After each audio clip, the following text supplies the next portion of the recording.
Right, so text view also comes with various different font designs, 4 to be specific.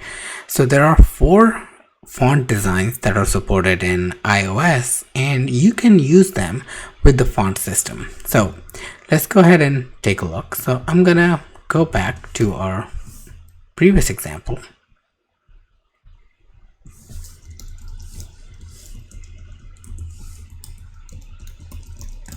Okay, and I'm going to resume the previous section by pressing Option Command P to resume.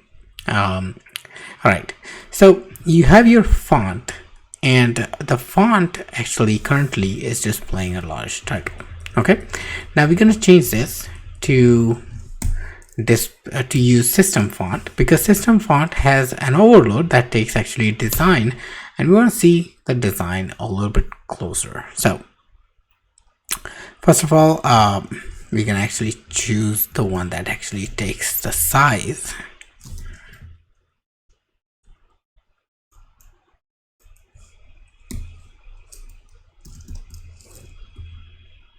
Okay, text style and font design. Okay, so let's say large title. Okay, and let's give it a design serif or serif, and I'm gonna copy this one. I'm gonna paste it down here. Okay, and we're gonna change these values. So we're gonna change it to default. That's the default font design, and then you have, like, rounded. Okay, and then the last one that you have is monospaced.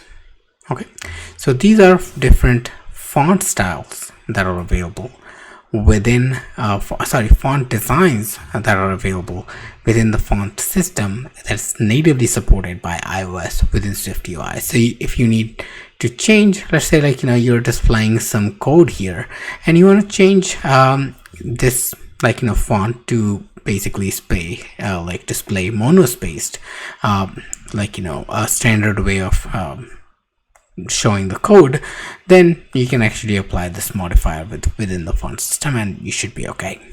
All right, so that is the font design modifier that's actually supported by text, and I will see you guys in another video. Thank you.